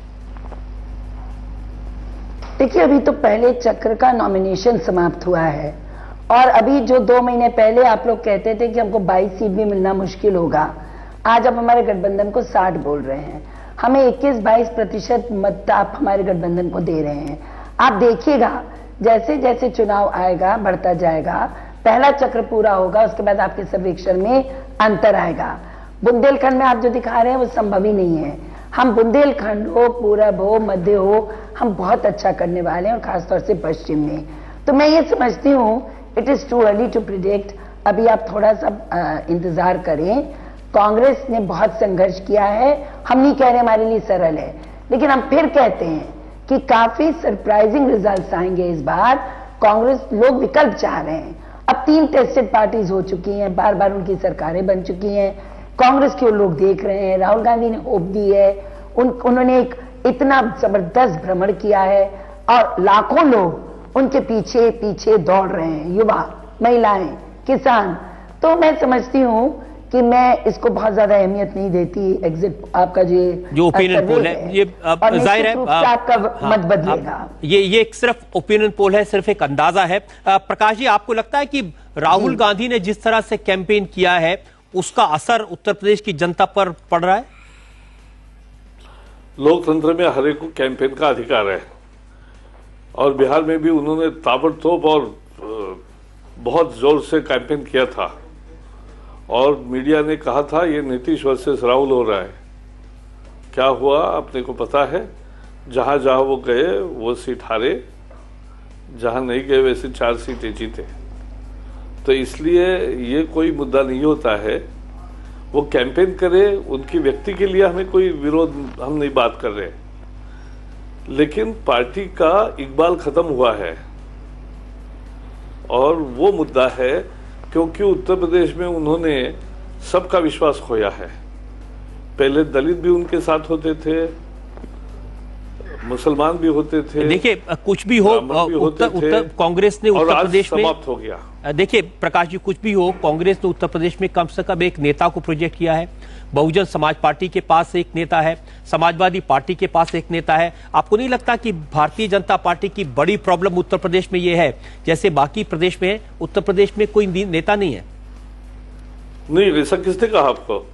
हमारे पास राजनाथ जी है, हमारे पास कलराज जी है, और बिल्कुल जोर से एक इलेक्शन के प्रभारी अगर है। इतने सारे नेता थे तो बाहर से उमा भारती को लाने की जरूरत क्या थी? नहीं, बाहर से ये क्या बात करते हैं हम? बाहर माने कहा, वो विदेश से आए क्या?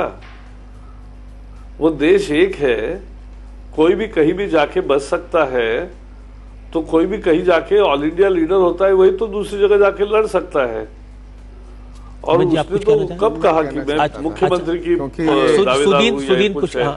देखिए, अभी आपने पूरे उत्तर प्रदेश की तस्वीर प्रस्तुत की है, तो मैं ये बतला दूं कि उत्तर प्रदेश के चुनाव को अगर आप देखें तो 1991 से लेकर 2007 तक जितने भी विधानसभा के चुनाव हुए हैं, बहुजन समाज पार्टी का वोट शेयर और सीट शेयर दोनों लगातार इस तरह से हमारा ग्राफ ऊपर उठता चला गया है। और 2007 के चुनाव आते आते हमको पूर्ण बहुमत मिल गया। और उत्तर प्रदेश के अंदर एक कहावत आज सब लोग हर गांव में कह रहे हैं कि देखिए, मैं यशवंत से कहता हूं कि जो स्विंग है वोट परसेंटेज का, वो एक बार दिखा दे, तब फिर मैं आपकी बात देखूंगा कि क्या आपका वोट बढ़ रहा है या कांग्रेस का वोट बढ़ रहा है या बीजेपी का वोट। लोकसभा चुनाव जो हमारा सर्वे है उसके हिसाब से स्विंग किस तरफ है? एक खाली वाक्य मैं कहूंगा, उत्तर प्रदेश के हर गांव में अब ये कह रहे हैं लोग, आधे में अधघर और बाकी में सब घर। बहुजन समाज पार्टी आधे घर में है और बाकी ये जो सारी पार्टियां हैं आधे घर में। तो हमको वैसे ही 50% से ज्यादा अधिक अफसोस। लेकिन अभी हिम्मत ने कहा कि जो लोकसभा के चुनाव हुए थे उसमें तो आपकी पार्टी का वोट परसेंटेज घटा और अभी भी घटता ही हुआ दिख रहा है। भले ही 26% के साथ कौन होगा उसके लिए होगा। 26% में देख लेते हैं। 26% हमारे सर्वे में बीएसपी को वोट मिल रहे हैं, 27% माफ कीजिएगा, 26% समाजवादी पार्टी को, बीजेपी को 18% और कांग्रेस गठबंधन के खाते में 20%, जिसमें से 4% जो हैं दरअसल आरएलडी के खाते के हैं, 16% कांग्रेस के खाते में है। एक तो अंतर यह है कि बहुत साफ कि कांग्रेस के लिए स्विंग बड़ा दिख रहा है। इसके पहले हमेशा कांग्रेस लोकसभा में ऊपर जाती थी और विधानसभा में मुंह के बल नीचे आ जाती थी। इस बार कहीं ना कहीं वोट शेयर कांग्रेस का, कांग्रेस को आप कह रहे हैं कि 7% वोटों का फायदा हो रहा है, 7% वोटों का फायदा हो रहा है। समाजवादी पार्टी को भी 1% वोट का फायदा हो रहा है। लेकिन बीएसपी ऐसा लगता है कि 27%, कितना भी हो जाए 27% से नीचे अभी भी उसका आंकड़ा आ नहीं रहा है। -3% का वोटों का नुकसान हो रहा है बीएसपी को पिछले विधानसभा चुनाव के मुकाबले में। लेकिन इतना सब होने के बावजूद भी एक चीज माननी पड़ेगी कि दलित मतदाताओं का जो सॉलिड बेस है वो बीएसपी के साथ में न केवल अभी भी है बल्कि और ज्यादा गैल्वेनाइज्ड हुआ है। मुस्लिम मतदाताओं को लेकर जो बात मैं रजत जी पिछले ब्रेक के पहले कह रहा था, इस बार पहला ये चुनाव है पिछले 20 सालों में जब मुस्लिम मतदाताओं के सामने भाजपा का हवा नहीं है। अब मुस्लिम मतदाता दरअसल बहुत क्लियर कट डेवलपमेंट के एजेंडे पे, अपने लीडरशिप के एजेंडे के ऊपर वोट दे रहे हैं, इसलिए वोट वो बटे हुए हैं। एक बड़ा सवाल हमारे सामने है कि कांग्रेस को 7% वोट ज्यादा मिल रहा है लेकिन उसकी सीटें उतनी नहीं बढ़ रही हैं। आपने कहा कि 1% वोट बढ़ रहा है समाजवादी पार्टी का, लेकिन ये इसको हम समझना चाहेंगे कि 1% वोट बढ़ने से समाजवादी पार्टी की सीटें इतनी ज्यादा कैसे बढ़ सकती हैं। लेकिन अभी एक ब्रेक मुझे लेना है और ब्रेक के बाद इस सवाल पर आपकी राय देखेंगे और हम आपको बताएंगे मणिपुर और गोवा में भी ओपिनियन पोल क्या कहता है।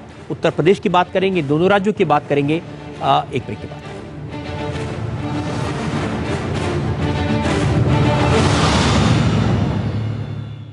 बैक हम आपको दिखा रहे हैं 5 राज्यों का ओपिनियन पोल। ब्रेक से पहले हमने आपको उत्तर प्रदेश की पूरी तस्वीर दिखाई और तस्वीर इस तरह की बन रही है, किसी एक पार्टी की सरकार नहीं बन पाएगी। हमारे साथ कांग्रेस पार्टी की रीटा बहुगुणा है।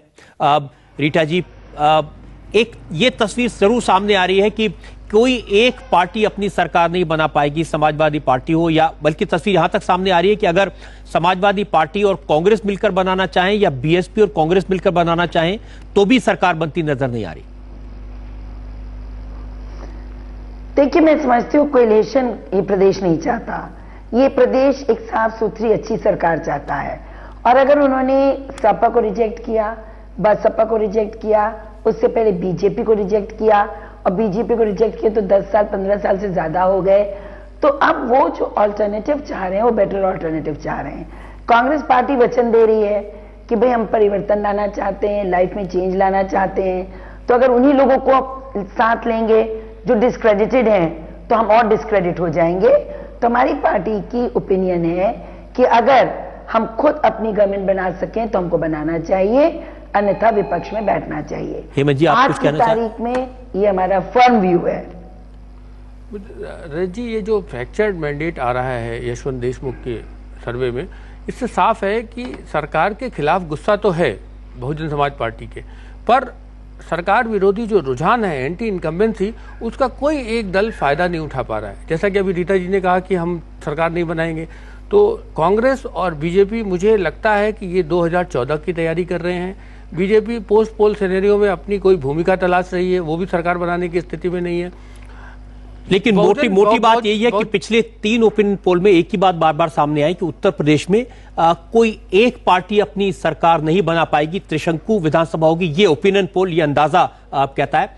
और हमारे पास वक्त कम है, क्विकली गोवा पर एक नजर डालते हैं कि गोवा में किसकी सरकार बन सकती है। एंटी इनकम्बेंट सेंटीमेंट गोवा में दिखाई दे रहा है कहीं ना कहीं पे, और जो हमारा ओपिनियन पोल है उसके हिसाब से भ्रष्टाचार एक बहुत बड़ा मुद्दा वहां पर बन रहा है। हालांकि गोवा की डेमोग्राफी कुछ ऐसी फंसी हुई है कि वहां पर बीजेपी जो मुख्य पार्टी है अपोजिशन, वो 16 से 18 पे ही जाके अटक रही है। वो अपने आप सरकार बनाने की स्थिति में वहां पर आ पाएगी, इसमें संदेह है। कांग्रेस 13 से 15 और एनसीपी जो कांग्रेस की एलाई है उस 1 से 3, अन्य के खाते में 6 से 8 सीटें जाएंगी, और यही अन्य महत्वपूर्ण भूमिका निभाएंगे कि सरकार किसकी बनेगी। तो यहां भी त्रिशंकु सरकार बनेगी, और ये जो अन्य है ये, और मणिपुर एक ऐसा राज्य है जहां पर भी मणिपुर में भी बहुत ही क्लियरली एंटी इनकम्बेंट एक सेंटीमेंट बिल्कुल दिखाई दे रहा है। इस समय कांग्रेस 19 से 23 सीटें लगभग पा सकती है, बीजेपी के खाते में 2 से 5, और एमपीपी जो गठबंधन पूरा एक सिला है अब नया, उससे 14 से 18 तक शायद फिगर जाए। लेकिन अन्य में जो 18 से 22 आप फिगर देख रहे हैं, दरअसल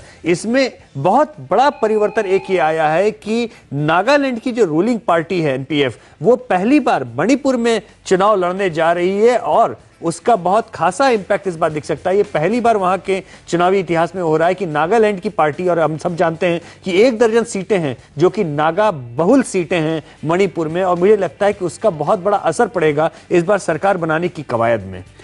यशवंत, ये सारे राज्य ऐसे हैं जहां पर 30 तारीख को पोलिंग हो जाएगी। उत्तर प्रदेश एक बड़ा राज्य है जिस पर हम बाद में और भी ओपिनियन पोल कर सकते हैं। रीटा जी, बहुत बहुत शुक्रिया आपका। और जब बाद में ओपिनियन पोल करेंगे तो शायद आपकी राय और ज्यादा महत्वपूर्ण होगी। आपका कहना है कि जैसे जैसे वक्त बीतता जाएगा कांग्रेस और आगे बढ़ती जाएगी। तो हम उम्मीद करेंगे कि जब आप अगली बार आपसे बात हो तो शायद यशवंत आपकी कुछ ज्यादा सीटें दिखाएं।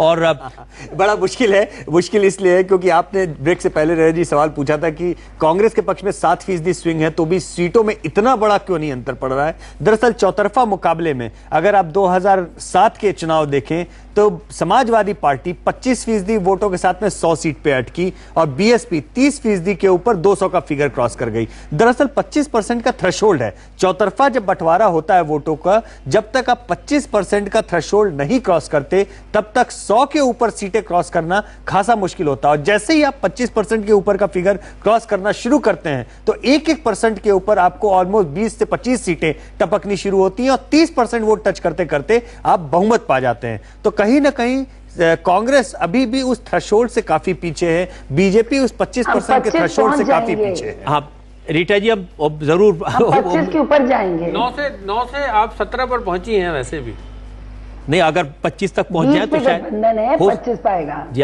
हम इंतजार करते हैं अगले ओपिनियन पोल का क्या कहते हैं।